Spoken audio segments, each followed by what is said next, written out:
Welcome to another episode of Touring the AFC South. I am your host, Mike Patton. And on this episode, I'm bringing someone on that if you don't know about, you should know about.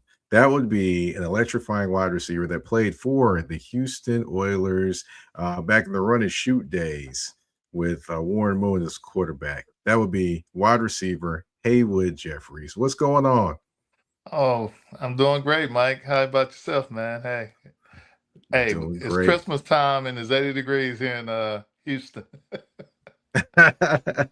Man, hey, wouldn't kill for some of that weather, even though I will say it's going to be 70 on Christmas here in Right. Nashville. So, definitely we're getting some great weather up here. But, Haywood, I wanted to bring you on the show to kind of talk about your journey to football, maybe a little bit Tennessee Titans talk, and just some wide receiver talk overall, because I know you have a wealth of knowledge there. And I know you have some favorites that you probably like to watch. We're going to get into that. But before we get into that, of course, we want to talk about maybe one of your rivals in the NFL, and that would be the Kansas City Chiefs. They're backing up the moving truck. The Kansas City Chiefs will be moving from Kansas City, Missouri to Kansas City, Kansas in the beginning with the 2031 season. I mean, if you look at the circumference of the move, it's roughly about a 30-mile move from Kansas City, Missouri to Kansas City, Kansas. It's going to be near the Legend Speedway, pretty much. So it's going to be a whole big, I guess, area of entertainment there, and a field out there in that area. Which it's a lot of I would say a lot of memories that are going to be leaving Kansas City, Missouri, and Arrowhead Stadium to go to a new hallowed ground for football in the city of Kansas. Of course, tax incentives go along with that as well, moving to a different state and city. Yeah. And of course, a lot of people in Kansas City, Missouri voted not to necessarily, give those same things to keep the team in Kansas City, Missouri. So, with that, a team is leaving their city, which I know you experienced that. Of course, the Houston Oilers leaving Houston for Tennessee. But I just wanted to kind of get your thoughts, just I guess the Kansas City Chiefs and just also their move from Kansas City, Missouri to Kansas City, Kansas. Yes, I have never really understood it about why they want to move teams so much, but we know what it comes down is all economics. Then you say how much money is enough? I don't never think it's enough money.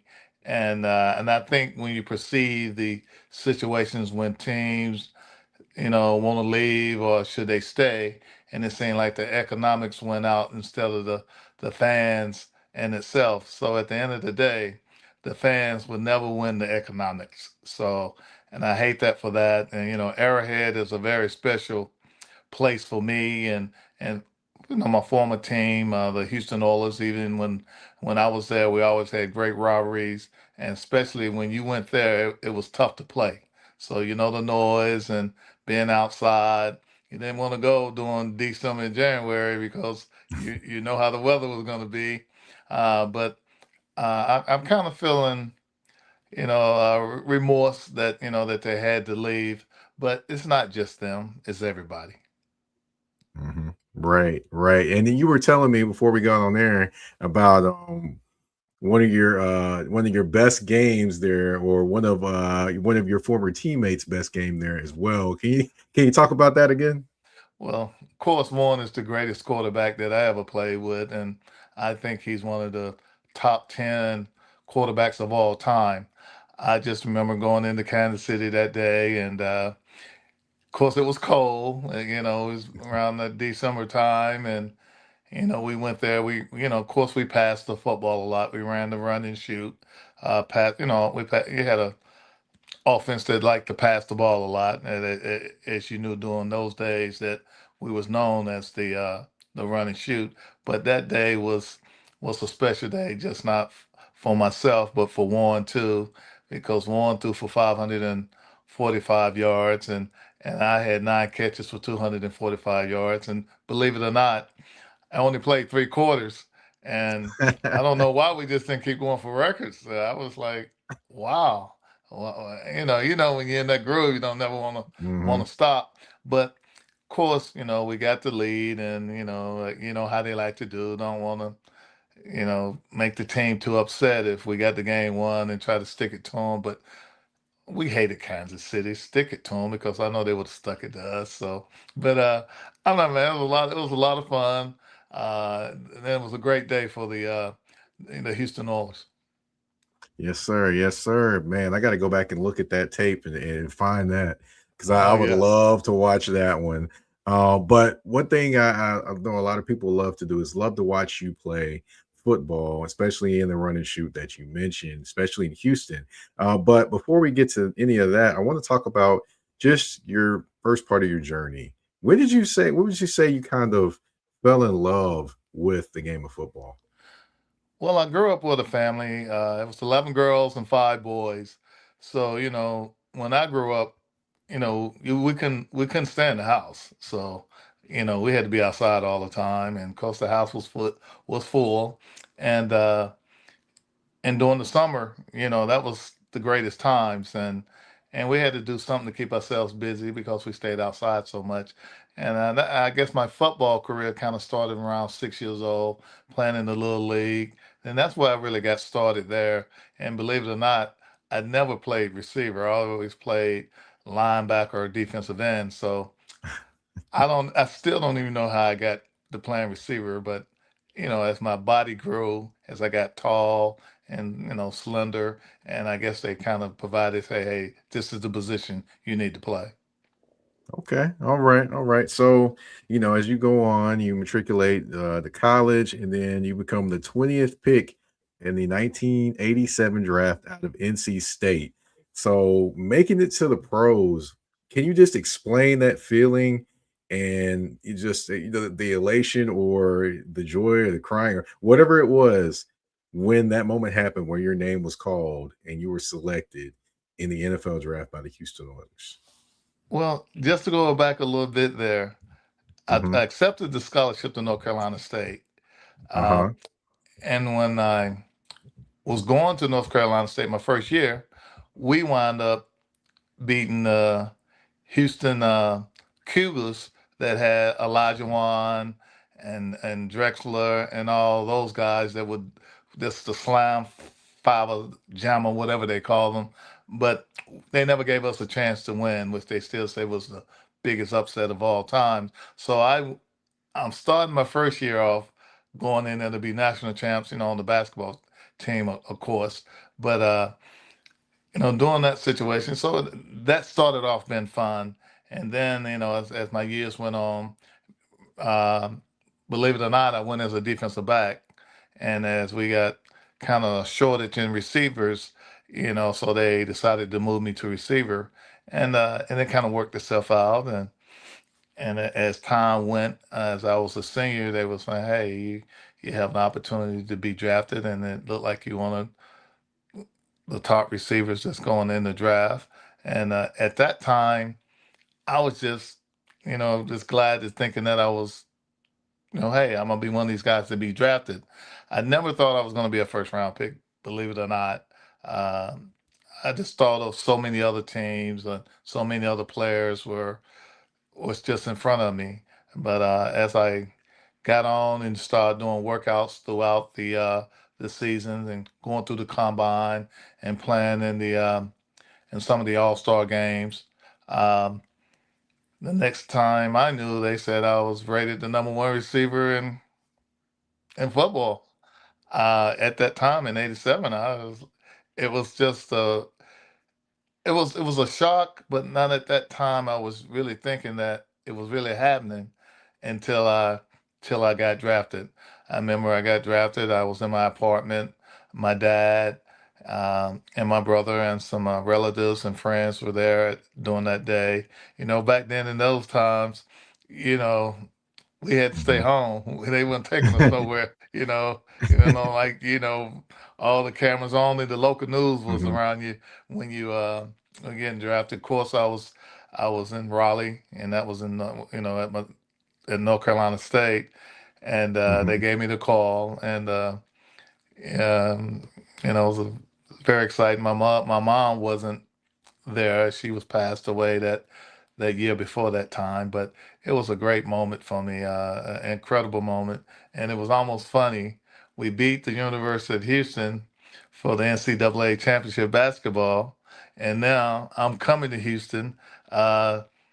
Hopefully we win a championship there, but it was just great to know that I was going to Houston, and of course Warren Moon was going to be the quarterback. Yeah, definitely was a good situation to go into, especially with Warren Moon, like you mentioned.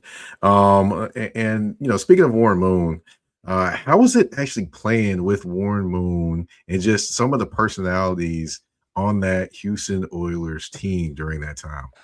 Wow, I know we ran Warren crazy, man. The Houston Oilers had so many different personalities, and I'm sure if you talked to him, he said, "Gosh, how could he blend in with all that?" But it took a guy like Warren. He was so professional, so clean cut. Always dressed to the T. Always was polished. Everything, and we were so much his opposite. And so I think that that was good and bad for him, for him to try to get all these different personalities together with so much talent, and know how do you blend it all together. But man, a guy like Warren Moon, man, you know, when I talk about someone, I tell somebody, he taught me so much, just not just being the person that he is, but a brother, and even like a father figure. He was great, man. I had to have the opportunity to do it over again. That's the guy I would want to lead the way for me. All right. And speaking of memories, you spoke of a memory with in Kansas City and just that incredible day that you had over 200 plus yards receiving in 3 quarters. But, is that your biggest one of the biggest memories of your career, or is there another memory?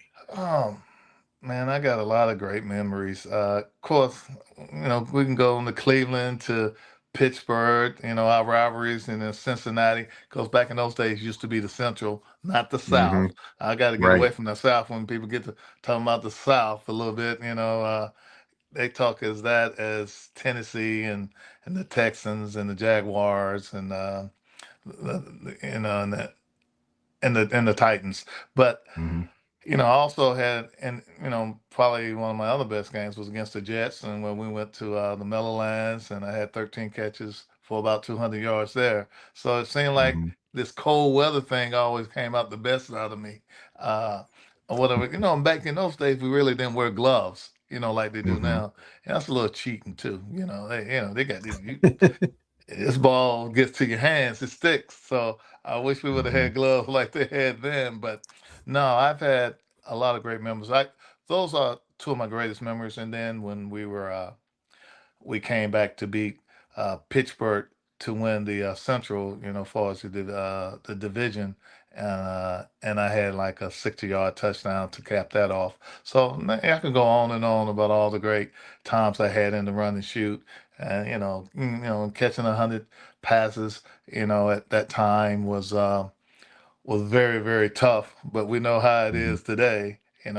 Right. It's easier to have someone catch 100 uh, when you're throwing to one player so much. But we had four players, and that's at receiving, and you got to give credit to Warren about that. It could be 90, 80, 100, 70 with four players. So we was tossing around. So like today, you'll see a guy catch 120, 130. That's not going to happen in offense because he was going to spread it around. And I was unfortunate to have that opportunity to catch 100, but it's totally a lot different playing the four than really they concentrate on the two or the three. Gotcha. We're definitely going to get into the wide receivers then and Yeah, now. We're getting that a little bit later, but I do want to talk about the team that used to be the Houston Oilers, and that's the Tennessee Titans. Of course, wanted to pick your brain a little bit about those, but yeah, before we do that, we're going to take a quick commercial break on okay, touring the AFC South. EDO Beard Butter and EDO Beard Wash are two of the best beard grooming products for men worldwide. They help promote growth, keep your beard moisturized and soft, and enhance your overall upkeep of your facial hair.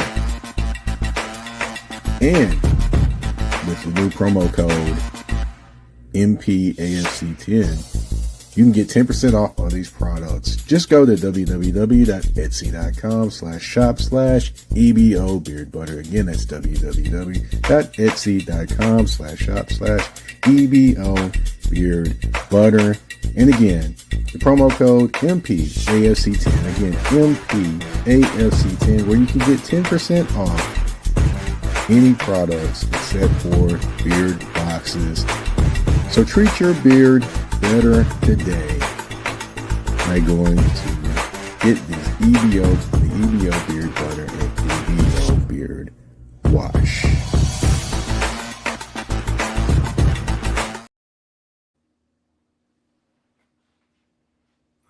All right, and we're back on Touring the AFC South with your host, Mike Patton. And like I mentioned before the commercial break, I want to talk about the team that the Houston Oilers used to be. They used to be the Houston Oilers, I should say, and that is the Tennessee Titans. The Tennessee Titans. They had a good game this past week, beating the Kansas City Chiefs. Hey, so they did things that the team of yesteryear, in terms of the Houston Oilers, did. But I just want to ask you. I don't know if because I know you said you're in Houston. Right. Do you ever get a chance to kind of an opportunity to check out the Titans at any point in time? Yes, it's more of us being the Titans than being the Texans, as per se. Mhm. Um, just because Bud Adams and his family took over, and now Amy Adams is the owner there, and she her trip is to us, and not so much the Texans. So we support them, but we really support the Titans. But at Mhm. the same time, I pull for them also. But Amy has kind of just made us a family, versus being the Oilers, you know, than the Texans. Not to say nothing bad about the Texans, but the Titans is kind of where we stand as our family, the Oilers family now, since we no longer really into Houston. Got you. Okay. So, if you had just the opportunity to kind of check them out any points in time on air or anything like that. Yes, we have our reunions there. They bring Okay. us, she brings us there, all the Oilers, to still try to keep a foundation with them. And we're joined with some of the Titan players or whatever. Yes, I've been checking them for the last couple of years, and because I don't had, had some down years the last couple of years, but then they've seemed like they're doing better in the draft. I think they got the right signal caller that they're gonna run the show for him is Cam Ward, and Ward he's an exceptional quarterback. But sometimes we want to put this pressure on these young guys so quick, especially at the quarterback position. You got to give it time to you know to persist itself into a foundation where they can blend in with the offensive line and the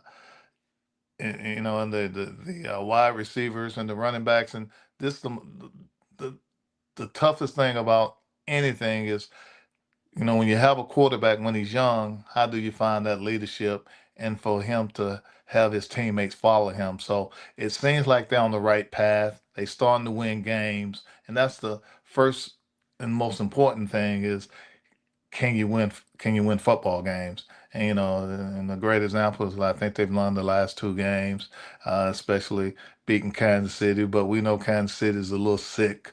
Everybody seems like they don't have the Mhm. injury bug there, uh, but they headed on the right path. Yeah, definitely wanted to ask you what your thoughts were. I think of the organization overall and their direction. You kind of, go ahead and you went ahead and kind of answered that one already. So, I want to kind of dig into a little bit of Cam Ward. Now, I've had the opportunity of, being able to be in media to see Cam Ward a lot at the home games here in Nashville. Really, really calm guy, really Yeah. confident guy, and he is a guy that handles himself as a leader. And I know you mentioned a few things about him, but what do you just think of his play and some of the abnormal things that he's done that have been like great? Like, I mean, like sliding out of the pocket this week. He slid out the pocket to the left. He throws it. He's right-handed, by the way. Throws it on a dot to Chim DK where only he Yeah, can catch it on the sideline and get both his feet. I mean, yeah. what do you think of just some of the things you're seeing him do, both good I, and bad? I think he's been watching the Kansas City film. With what's that guy number 15 over there? Uh, he does. And this is kind of he reminds me of his subtleness of some of the things that is unorthodox that he does is that Patrick does. Warren was such graceful and pocket passer. Warren, it was nobody. He's not quite. He has a little bit of that in him, but he has a little bit of that in him. But then he on added to it. He's been watching film on number 15. If you watch him, I that's what I was. We was talking the other day. It was like he has some of those funny arm throws and some of that. I shouldn't do this. Oh, and then you're getting ready to get fussed out. The commentators like, "Why did you do it?" But then, oh, that's great. Only he can do it. So I think he's finding himself, and the media is finding to say that this guy he can do those things that maybe some other guys can't do. And I think he's on the right path. I like him a whole lot. And, he's young, and you got to be patient. I know we don't like to be patient, but I think they really got the right guy that's running the show. Yeah, I definitely can say it feels different with Yeah. him at quarterback as opposed to Will Levis or any other guys that were there previously. Pre or post, I should say, post Ryan Tannehill. Yeah. So And- the thing also I would say is interesting is you mentioned the funny arm throws or just the no yes throws, which I was there to see probably the first no yes throw or one of the biggest no yes yeah. throws when he was rolling towards the sideline and he was almost out of bounds and he's waving at Alec Omer to go across the other way and he literally throws it all the way across the field Yeah. from the 24-yard line into the arms of Alec Ironman, going the opposite way, which that was probably one of the most incredible throws I had ever seen live. And I couldn't believe I just saw it. I had to like replay it again when I saw it, watching it. Yeah, well, when you look at him, he don't look like he's fast. He takes his time. He do all that, but it's a reason why he does what he do. And and when it don't work, you know what they're gonna do. Just like when Will seemed like when he was doing some of those things, it just turned disastrous for him. And and that probably, they have a short leash on you or whatever. But Cam's the number one pick. He's gonna have more of time to make mistakes, and they're gonna live with his mistakes, and then, you know, try not to make the same mistakes. But you got to have that in you, like you cannot be scared. And I think that's the biggest thing I take from him. I'm not scared. I know I'm talented. And he might just tell you, I'm the best player on the field. And his heart, if you believe it or not, he's saying he's the best, and meaning that he's not just the best quarterback, he's the best player on the whole entire field. And you have to do that when you're a leader. And I'm sure he has talked to other quarterbacks and other guys about what does it take to get your teammates to follow you. And as you can see, as the season has gotten, almost at the end, they starting to play their best football. And that's Mhm. that you had a young team now that the young talent is starting to perform, and it's only because of Cam. They following them. I'm telling you, man. Watch out for them for the next 2 years, man. They're gonna be that South, as you say, division, as I like to say, the Central Division. But he's on his way.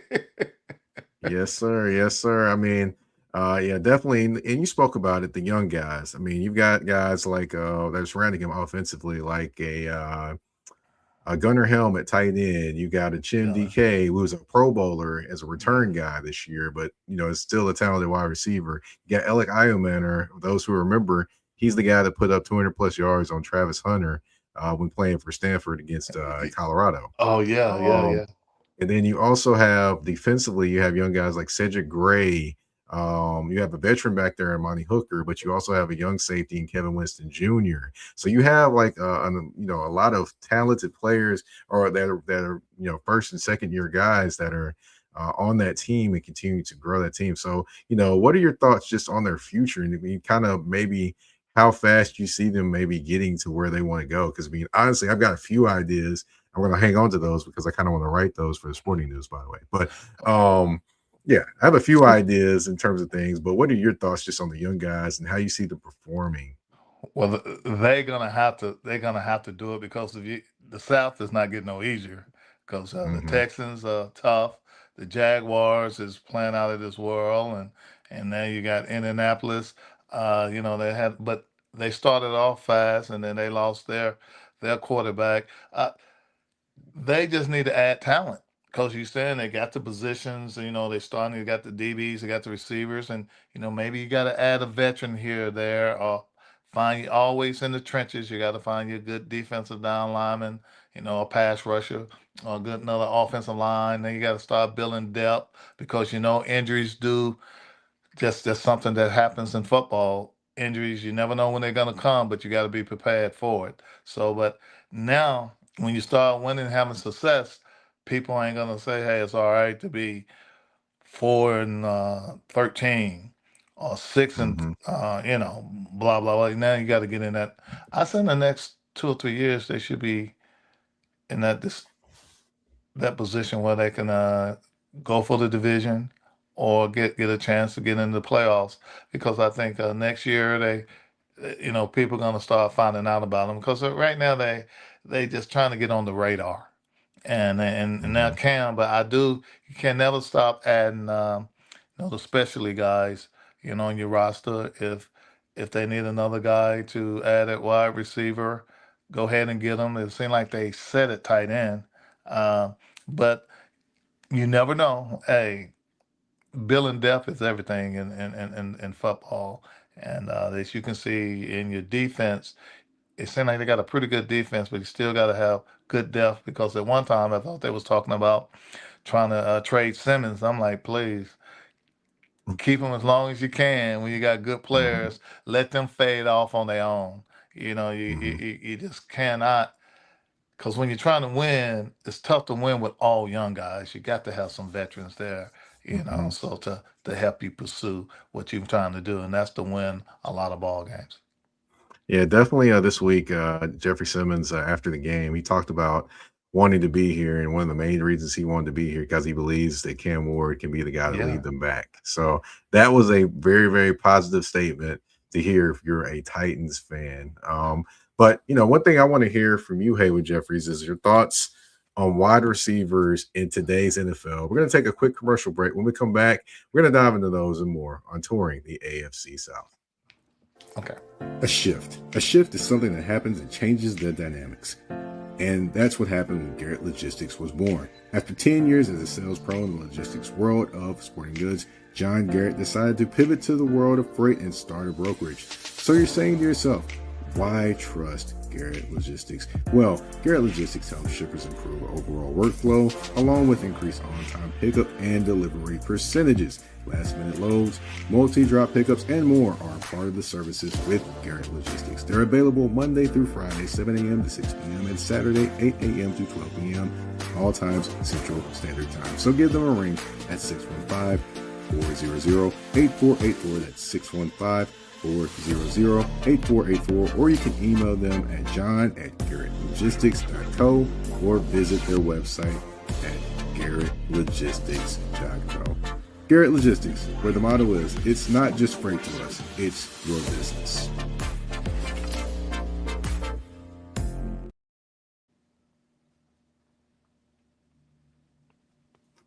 All right, and we're back on touring the AFC South with your host, Mike Patton.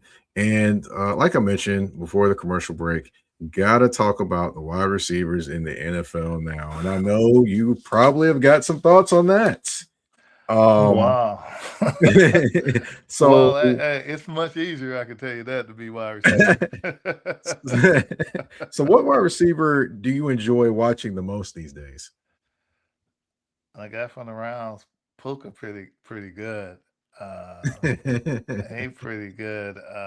Chase from Cincinnati is unbelievable. AJ Brown and coach, Jefferson.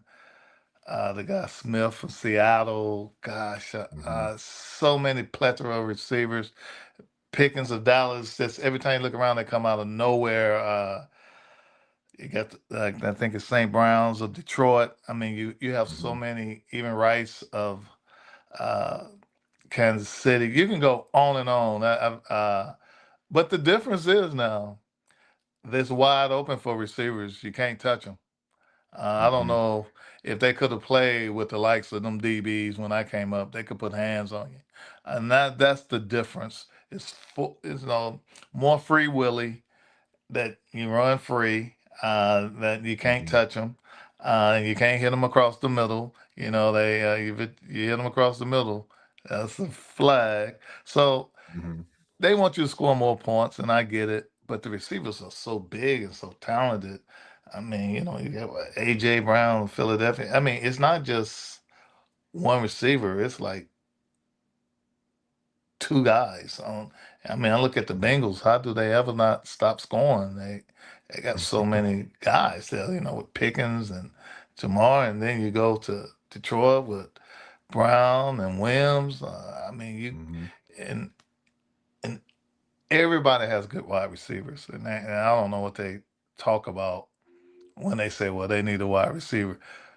The Titans got good wide receivers, and they get ready to grow also, especially when you got them young. You don't have to worry about paying them. You Hmm. got them on that existing contract, and that's the big deal that happens now. That when you get these guys, do you pay all the guys on offense to alleviate some of your things on defense because you still need the wide receivers to to to move the ball and to have those matchups which the quarterbacks take advantage of. But it don't do you no good if you have all the wide receivers in the world if you can't block them up front. So That's uh, true. I know the only thing I could say about the wide receivers today, y'all are very lucky you didn't have to play against the defenses that we used to have to play. But the wide receivers, they come out of the game, they wearing suits after the game and stuff. We had ice and we had bloody nose and we had wraps. These guys like the wide receivers is the position to play. So, are there any other differences? What do you see? Things that you see as different these days? I know you talked about the gloves. I know you talked about a Yeah, little bit more protection and wide open in yeah. terms of the offenses.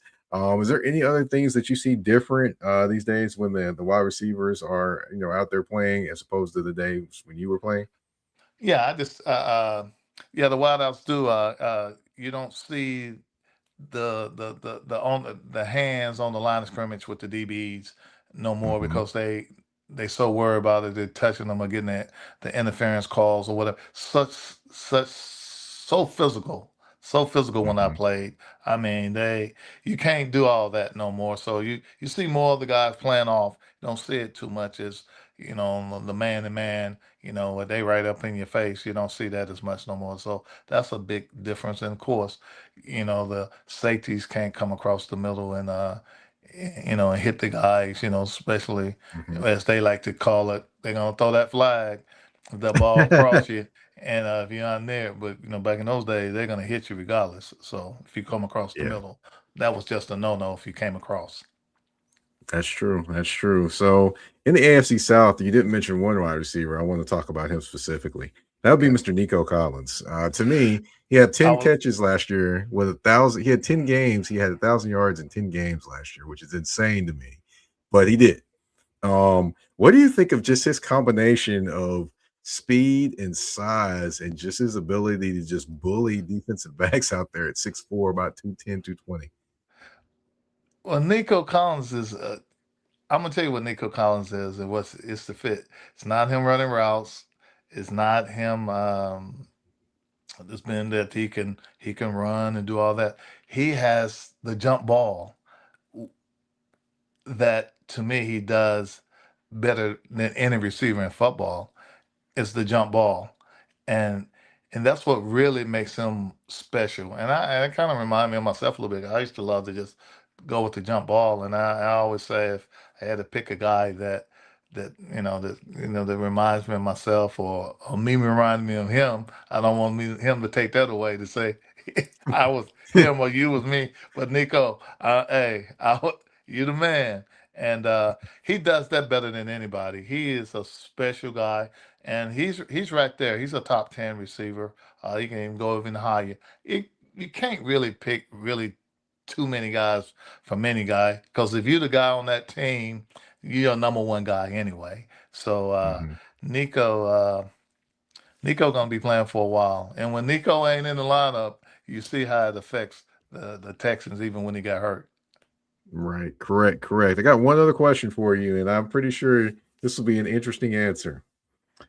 If you could come back in the NFL right now, in terms of in your prime, how do you think you would do in today's NFL? Or do I get to pick the quarterback? Can I take one? Okay. Hey, well, Warren, we know that's not fair because, of course, he'll do well. Warren played for 50 years anyway, so of course he can play in this time. Um, yes, it'll be so much easier um, Hmm. to play. I would think that, like anybody, if you get 130 passes thrown your way, you're going to catch 100 or more. So uh, it would be much easier because I don't think they try to keep four good receivers. They want to at least keep two. That's the different Hmm. meaning. That two they're going to throw to don't mean the third guy or the fourth guy is not good. That doesn't mean that's how they are doing it. They throw the two and they throw to the tight ends. So we threw the four wide receivers. We didn't have a tight end. So Hmm. so that made it a little different. Of course, yeah, I think I would do pretty good here. At least I could get one of those contracts, I think. I'll say I would put you. Let's see. I would say back then I think you had a couple 2,000 yard receiving seasons. I would put Yeah. you at like 1,400 or 1,500 yards at least two or three times. Yeah, I think it's the way they do it now, it will because now you're going to 17 game season and probably going to go to Hmm. 18 if they can. But I think it's good. I think it's good for the game. I think it's better. It's more small piece of the pie for the players, and the more they get, the more games they play, and the more opportunities they get to perform. You know, that's what it's all about. These guys, of course, they want to win, but the bottom line is these guys want to be paid as much as they can. To get what they can out of it while you can, because you never know when that might be your last play. Yeah, you're right. You're right. Now, of course, you did play most of your career with well, pretty much all of your career with the Yeah. Houston Oilers. You played one season with the New Orleans Saints, and then I guess that was it in terms of your career. But Right. I want to say thank you. Thank you for actually coming on the show and Yeah. talking about, of course, your time in the NFL, the Houston Oilers, Warren Moon, and just your thoughts on today's NFL and of course the Tennessee Titans. I want to kind of give you the floor if you got anything going on you want to tell our audience about, or anything like that, or any other way that anyone could reach out to you. The floor Yeah. is yours. Hey man, hey, thanks for having me here, Mike. Mike, this is awesome. I just want to let everybody know I'm still living, and I hope I can keep that going for another how many years, as long as I can keep it up. I'm out here in Pearland, Texas. I'm not leaving. I have a beautiful family. My kids are grown, so I'm just enjoying life. I'm retired. I do be involved in a lot of the different charity organizations, so I stay pretty focused and just I'm healthy at this time, but we all got little wrinkles. This hurt and that hurts every now and then, but I get up and eventually just walk it off. So I feel good about myself, but I want to let everybody know that hey, I still enjoy the game. I'm not much as involved in the game like I used to, but I'm happy, and I just want to tell everybody, hey, if you see me in the street or whatever, you still remember me. Send me a card in the mail. I will sign it and send it back.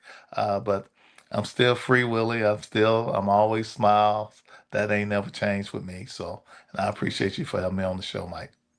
Yes, sir. Yes, sir. And thank you again for all the knowledge, all the good memories, all the information that you passed along in terms of kind of the differences between playing wide receiver at that point in time and to playing wide receiver now, and just passing on the knowledge and talking to Titans fans and Yeah, about Cam Ward and what they could potentially expect, which I see some of the things that you were talking about as well. yeah, I greatly appreciate that. For those that want to keep up with me on social media. Of course, I am the host of Touring the AFC South. My name is Mike Patton.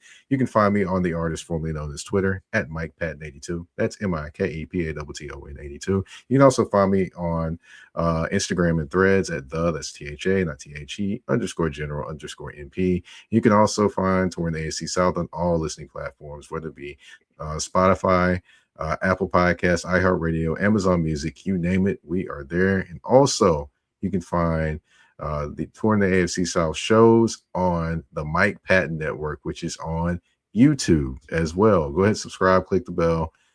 So that way you don't miss any episodes and you can catch them as soon as they come through.